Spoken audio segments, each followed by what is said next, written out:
வேற ஏதாவது பண்ணி தரவா? கொஞ்ச நேரம் வெயிட் பண்றீங்களா?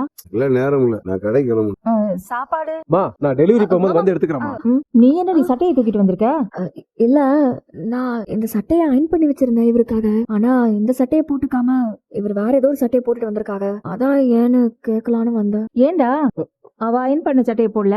நான் அந்த சட்டையை பார்க்கலாம். இல்ல, டவல் பக்கத்துலதான் இருந்துச்சு. டவல் எடுத்திருக்கீங்க, இந்த சட்டையை பார்க்கலையா மாமா? இப்ப நீ அயன் பண்ண சட்டையை போடாததான் அவ்வளவு பெரிய குத்தமாயிடுச்சா? டேய் என்னடா எதுக்கு இப்ப குரல் ஊசத்தி பேசுற? காலையிலேயே ஒரு சட்டைக்கு எதுக்கு இம்புட்டு பெரிய பஞ்சாயத்து? சரி சட்டையை விடு. உனக்கு வேற என்ன பிரச்சனை? எனக்கு வேற எந்த நான் உங்ககிட்ட ஒரு முக்கியமான விஷயம் எனக்கு பிடிக்கலன்னு சொல்ல போறாங்க. அவங்க அதான் சொல்ல போறாங்க. வேற என்னத்த சொல்ல போறாங்க? அது அவரு வாயால வேற கேட்கணுமா? வேற எந்த பிரச்சனையுமே இல்ல. நான் இவரை நல்லா பாத்துக்கிறேன், மரியாதையா தான் நடந்துக்கிறேன், வீட்டு வேலை எல்லாத்தையும் செய்யறேன்.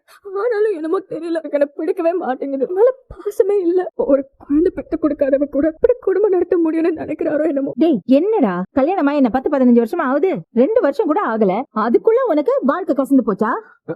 குழந்தை விஷயத்துல ஒரு வருத்தம் நடந்தது உண்மைதான், அதுக்குன்னு அதேவா யோசிச்சுட்டு இருப்ப? 2 பேருக்கும் வயசு இருக்கு. அப்புறம் அந்த பொண்ணு கூப்பிட்டப்ப மட்டும் போற. இததான் பேசணும்னு சொன்னியா? ஆனாலும் பொண்ணு கூப்பிட்டா ஈனு பல்ல இழிச்சிட்டு அப்படியே போயிடுவியா? இங்க என்ன அம்புட்டு அழகாவா இருக்காங்க? கணேசன் வெளியே தானே இருக்காரு, அவரை கூட்டிட்டு போக சொல்லு. இல்ல நானே போறேன். நீ போக கூடாது, அம்புட்டுதான்.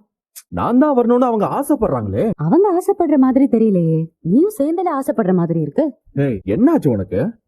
எதுக்கு இப்ப என்னமா மாதிரி பேசுற? அவங்க கூட இப்ப நீ போக கூடாது, எனக்கு பிடிக்கல. ஏய் உனக்கு எதுக்கு அவங்க கூட நான் போறதுல இம்புட்டு கோவம்? அவங்க கூட நீ போறதுல எனக்கு ஒன்னும் கோவம் இல்ல.